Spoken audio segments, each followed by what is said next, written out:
సౌదీలో తెలుగు వ్యక్తి కష్టాలు డోంట్ వర్రీ నేనున్నానంటూ మంత్రి లోకేష్ హామీ.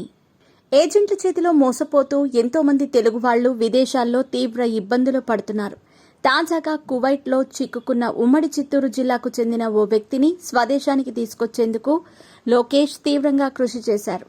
ఏజెంట్ల చేతిలో మోసపోతూ ఎంతో మంది తెలుగు వాళ్లు విదేశాల్లో తీవ్ర ఇబ్బందులు పడుతున్నారు. కువైట్లోని భారత రాయబారం కార్యాలయంతో మాట్లాడి ఆ యువకుడిని స్వదేశానికి తీసుకొచ్చారు. తాజాగా ఏపీకి చెందిన మరో వ్యక్తి సౌదీ అరేబియా ఎడారిలో చిక్కుకున్నానంటూ ఓ వీడియోను ఎక్స్లో పోస్ట్ చేశారు. ఏజెంట్ చేతిలో మోసపోయానని, తన పరిస్థితి బాగోలేదంటూ ఎవరైనా సాయం చేయాలంటూ ప్రాధేయపడ్డాడు.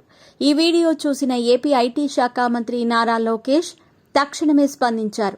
ధైర్యంగా ఉండాలని, వీరేంద్రను స్వదేశానికి తీసుకొచ్చే బాధ్యత తనదంటూ భరోసా ఇచ్చాడు. డోంట్ వర్రీ నిన్ను క్షేమంగా ఇంటికి తీసుకొస్తామని లోకేష్ ట్వీట్ చేశారు. ఆంధ్రప్రదేశ్లోని కోనసీమ జిల్లాకు చెందిన సరేళ్ల వీరేంద్ర కుమార్ స్వస్థలం అంబాజీపేట మండలం ఇసుకపూడి. ఉపాధి కోసం ఏజెంట్ మాటలు నమ్మి ఖతార్ వెళ్లాడు. ఖతార్లో మంచి ఉద్యోగం ఉందని చెప్పడంతో వీరేంద్ర కుమార్ వీసా కోసం ఏజెంట్కు 1,70,000 చెల్లించాడు. వీరేంద్ర కుమార్ డబ్బులు కట్టడంతో ఖతార్కు వీసా ఇప్పించాడు. ఈ నెల 10న వీరేంద్ర ఖతార్ చేరుకున్నాడు. అక్కడి నుంచి ఓ వ్యక్తి 11వ తేదీన సౌదీ అరేబియా ఎడారి ప్రాంతంలోకి తీసుకెళ్లి వదిలేశాడు. దీంతో తాను మోసపోయానని వీరేంద్ర గుర్తించాడు. చివరికి తన దగ్గర ఉన్న ఫోన్లో వీడియో తీసి తన కుటుంబ సభ్యులకు పంపించాడు. దీనిని మిత్రుల సహాయంతో ఎక్స్లో పోస్ట్ చేయడంతో నారా లోకేష్ దీనిని చూశారు. వెంటనే స్పందించిన లోకేష్ వీరేంద్రను స్వదేశానికి తీసుకొచ్చేందుకు చర్యలు చేపట్టారు. తన ఆరోగ్య పరిస్థితి బాగోలేదని, కనీసం తాగటానికి నీళ్లు కూడా లేవంటూ వీరేంద్ర వీడియోలో చెప్పుకొచ్చాడు. ఒంటెలు ఉండే గుడారాల వద్ద తనను వదిలేశారని, ఇక్కడ ఉండటానికి ఎలాంటి సదుపాయాలు లేవని వీరేంద్ర ఆవేదన వ్యక్తం చేశాడు.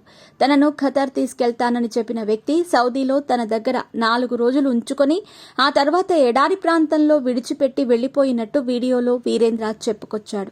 తనకు రక్తపు వాంతులవుతున్నాయని, ముక్కులో నుంచి రక్తం వస్తుందని, ఇదే పరిస్థితి కొనసాగితే తాను మరో 10 రోజుల్లో చచ్చిపోయే అవకాశం ఉందని చెప్పాడు. ఎవరైనా తనపై దయతో ఇక్కడి నుంచి స్వస్థలానికి చేర్చే ప్రయత్నం చేయాలని వీరేంద్ర కుమార్ కోరాడు. సౌదీలో వెట్టి చాకిరీకి గురై నారా లోకేష్ గారి సాయం కోరిన వీరేంద్రను సురక్షితంగా స్వదేశానికి రప్పిస్తున్న నారా లోకేష్ గారు. వీరేంద్ర 24వ తారీఖు ఉదయం 8:30 గంటలకు శంషాబాద్ ఎయిర్పోర్ట్లో ల్యాండ్ అవుతున్నారు.